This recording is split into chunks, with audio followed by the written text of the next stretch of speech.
everyone, and welcome to What's Stopping You? Fostering Female Ambition. My name is Clive Bellingham, and I am the Deputy President of the Institute of Chartered Accountancy of Scotland. Joe joins us now. Joe has been involved in ED&I in your former role at CANS, but now you focus on championing women. What brought you to this point, and what insights can you share with us, Joe? Well, thanks very much, Clive. It's really great to be here with everyone. So good morning or evening, wherever you're beaming in from. It's certainly evening here in Wellington, New Zealand. I'd like to introduce myself firstly in Aotearoa New Zealand Indigenous language Te Reo Māori. So tēnā koutou katoa e te whānau, ko tā mai nei I tēnei wai mihi ana kia koutou I tēnei rā, e ngā hau e whānau mai haere mai ki tā tātou hui.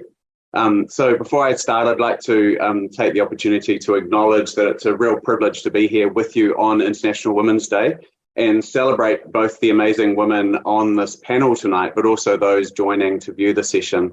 And I just want to wish you a joyful International Women's Day as we reflect on how we can take action on equity across our workplaces, economies, and communities.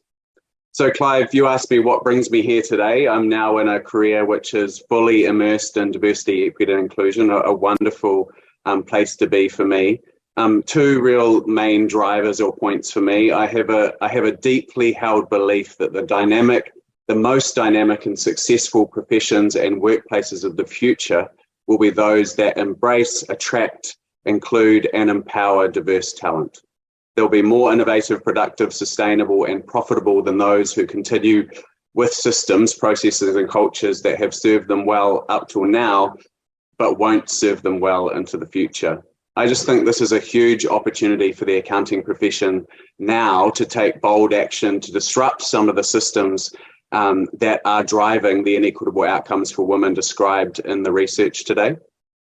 The second is a deeply held belief about the concept of equity and the fact that in order for us to begin this conversation, we have to agree and accept that not everyone is starting on the same starting line and not everyone is having the same lived experience. They're not having the same access to opportunities or outcomes. My story is about being a white, cisgendered, heterosexual, able-bodied male. I hold privilege against every diversity dimension. I've never experienced any discrimination or bias in any situation inside or outside the workplace. The systems that I've operated within my career are set up for me to succeed and have been the foundation of my success. I acknowledge that my lived experience just isn't the same as a woman's. I'm much less likely, for instance, to be spoken over to in a meeting. I will never experience sexual harassment. When I negotiate my salary, I'm perceived to be smart, commercial, and ambitious.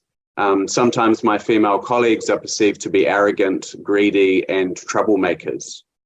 So with that in mind, I'm delighted that the research presented today is putting to bed the narrative that it's a woman's ambition that is holding them back from thriving through mid-career into senior leadership, but it is the system, bias, workplace cultures, and careers that are designed and valued which haven't historically supported women to succeed.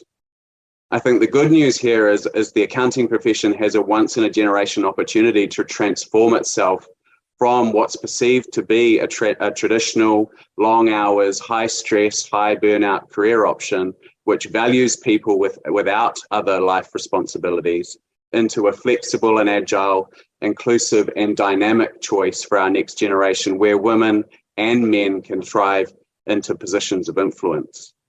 Finally, Clive, we need to stop trying to fix the women and we need to fix the system.